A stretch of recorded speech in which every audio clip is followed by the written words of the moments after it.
The twins of Ikwa. In the heart of the continent, nestled between two ancient mountains, where the morning mist clings to the earth like a lover's embrace, lies the village of Ikwa. The name itself, meaning twin in the old tongue, carries power when whispered. For generations, those who have found their way to this remote sanctuary have discovered a peculiar blessing. Every child born in Ikwa arrives with a mirror image, a second self, a twin. Adoma stood at the edge of her garden, watching as the neighbors' children chased each other through the tall grass. Their laughter stabbed at her heart like tiny daggers.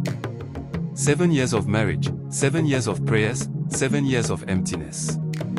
Each month brought renewed hope. Then familiar devastation. There is a place. Her aunt had whispered during her last visit, eyes darting as if sharing forbidden knowledge. A village where the twin spirit dwells. Women who cannot bear children go there and return with not one, but two blessings. Adoma's husband Kwesi had scoffed when she told him.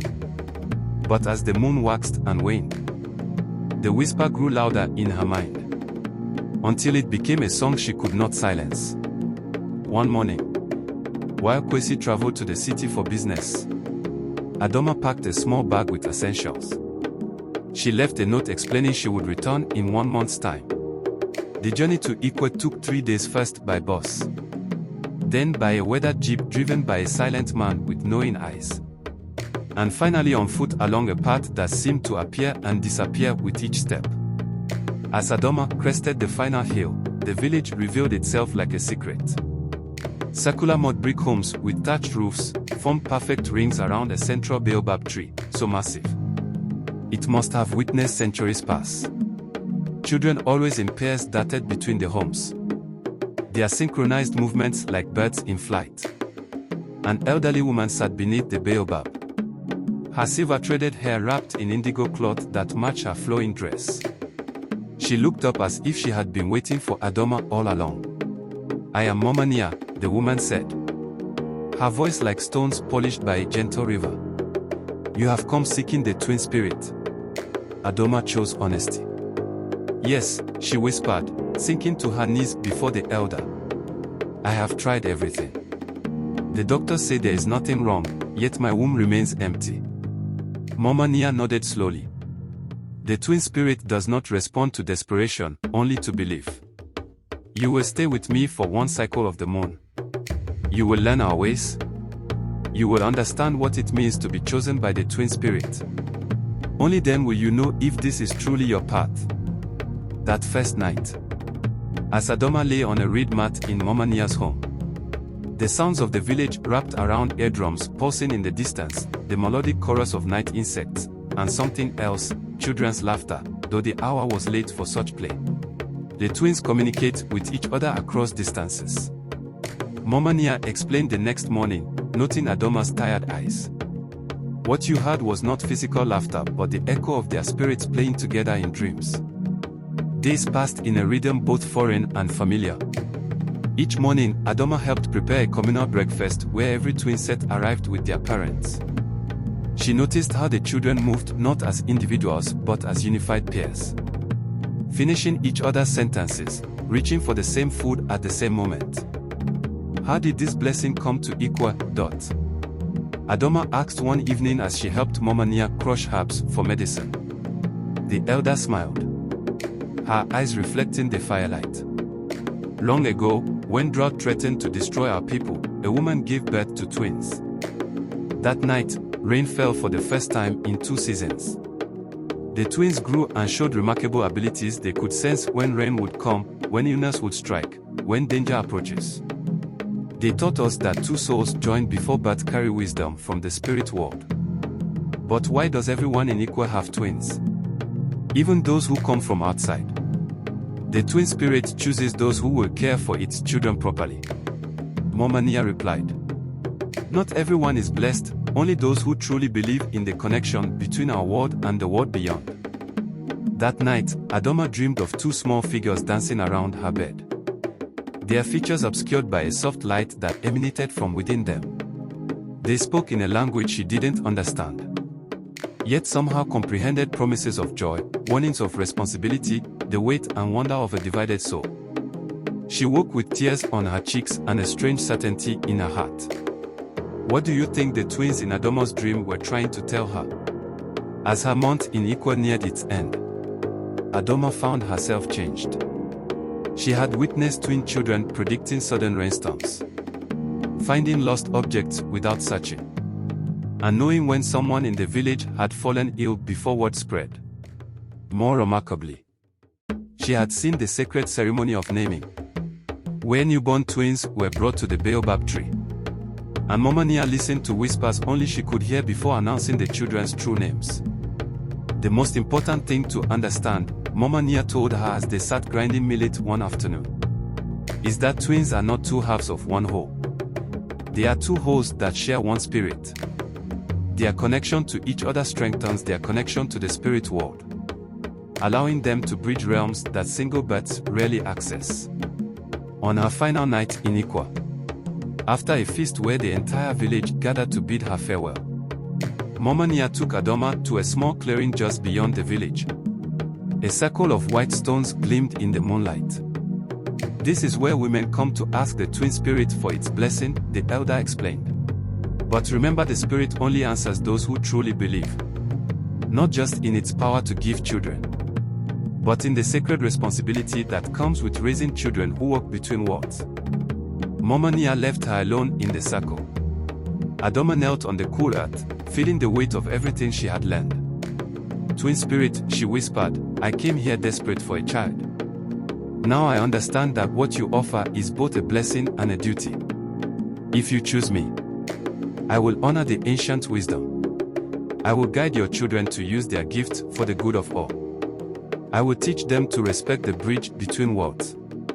As she spoke, the air around her seemed to thicken. The white stones began to emit a soft blue light. Two translucent figures, children with eyes like stars, materialized before her. They reached out simultaneously, placing spectral hands on her womb. A warmth spread through her body, settling deep within. They spoke a single word in unison before fading back into the night. Though the language was unknown to her, Adoma understood its meaning, ready. What responsibilities do you think come with raising spiritually gifted twins? Adoma returned home to find Kwesi both relieved and frustrated by her absence. When she told him of Ikwa and its mysteries, he listened with skepticism that gradually softened as he noted the change in her serene confidence, a patient certainty. You truly believe this twin spirit blessed you? He asked. I do, she replied simply. 3 weeks later, when her monthly bleeding did not come, Adoma kept the knowledge to herself like a precious stone. Only when the village midwife confirmed her pregnancy did she share the news with Kwesi, who embraced her with tears of joy. His doubts momentarily forgotten. As her belly swelled, Adoma dreamed of her twins almost nightly.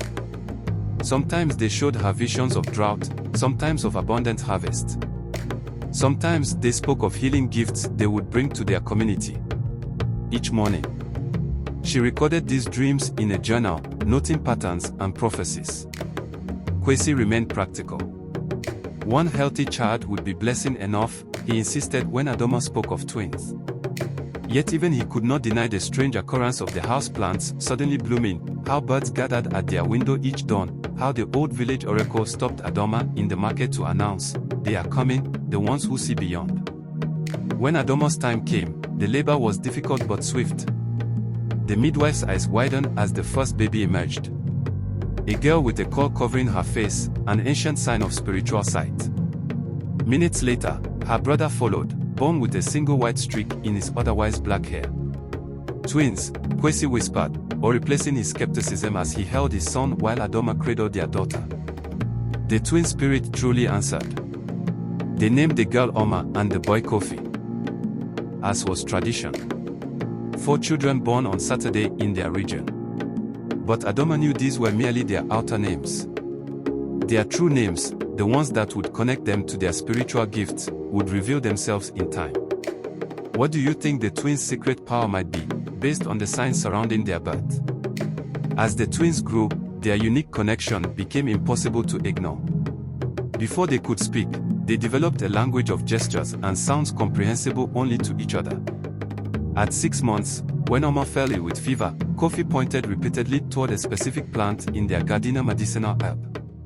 When brewed by a puzzled but compliant Adoma, broke the fever within hours. By their first birthday, strange occurrences had become commonplace. The twins would stare at the sky and clap their hands moments before unexpected rain. They would cry in unison when someone in the village suffered an accident, even if the news hadn't yet reached their home. Kwesi, once the skeptic, now kept a careful record of these instances. "They are special," he told Adoma one night.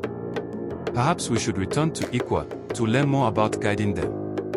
When the twins turned 3, Adoma awoke to find them sitting in perfect stillness in the center of their room, facing each other, hands clasped. As she watched, a soft light emanated from their joined fingers, illuminating their small faces. "Mama," Oma said without turning, "the spirits say it's time to return to the village of our blessing." "The village needs our help," Kofi added, his voice overlapping his sister's so perfectly it seemed a single voice spoke. That evening, as Adoma told Kwesi what had happened, a messenger arrived from her aunt. A severe drought had struck the region of Ikwa.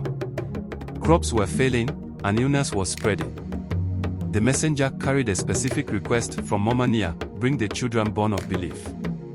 The twin spirit calls them home. What do you think will happen when Adoma brings the twins back to Ikwa?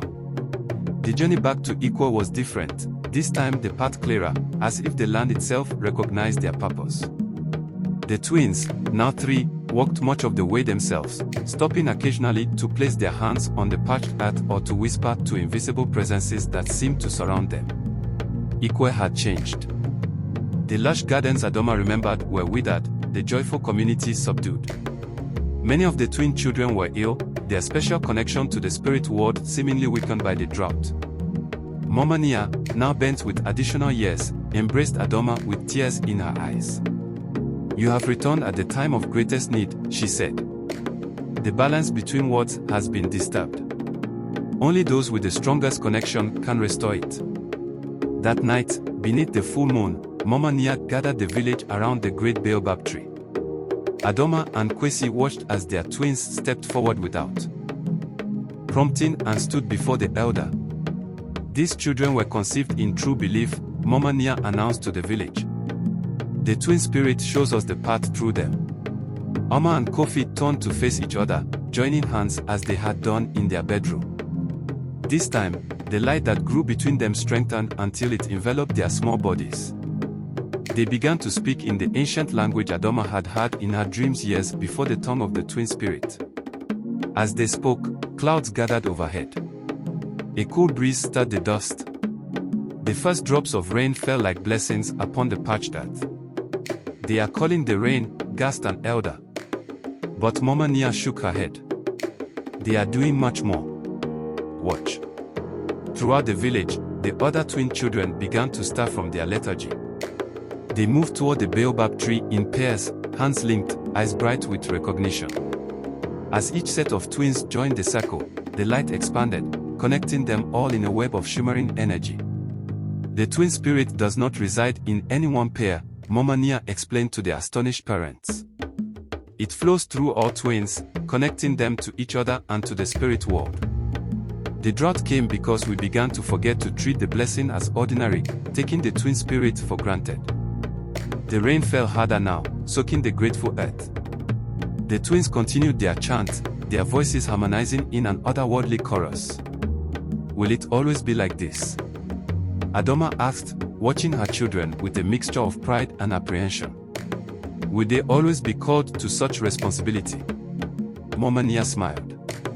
"The twin spirit chooses differently for each pair. Some heal, some predict, some connect, some protect. Your children have the gift of renewal. They remind us all of the covenant between worlds. They will teach us again what we have forgotten." As the ceremony continued into the night, the rain washing away months of dust and despair, Adoma and Kwesi held each other, watching their extraordinary children fulfill the promise made before their birth. They understood now that the twin spirit had not merely answered Adoma's prayer for children. It had entrusted them with guardians of ancient wisdom, children who would ensure that the bridge between worlds remained open for generations to come. Why do you think the spirit of twins only blesses those who truly believe? Years passed. Under the guidance of Oma and Kofi, Ikwe flourished once more. The twins grew into their gifts, teaching the village to maintain balance with the spirit world through ritual and respect. Adoma and Kwesi became respected elders themselves, helping other parents understand the special responsibility of raising twin children. Sometimes, when the moon was full, Adoma would find her children sitting beneath the baobab tree, speaking with voices that were both theirs and not theirs, the twin spirit flowing through them. Connecting past to future. This world to the next. And sometimes, when a woman with longing in her eyes would arrive at the village, seeking the blessing that Adoma had sought so many years before, Oma and Kofi would exchange a knowing glance. The twin spirit listens, they would tell her in unison. But first, you must truly believe not just in the blessing, but in the sacred duty that comes with it. For in Ikwa, twins were never just children. They were bridges, messengers, keepers of the delicate balance between world's responsibility as great as the blessing itself. What does the story of Ikwa teach us about the connection between belief, responsibility, and blessing in our own lives?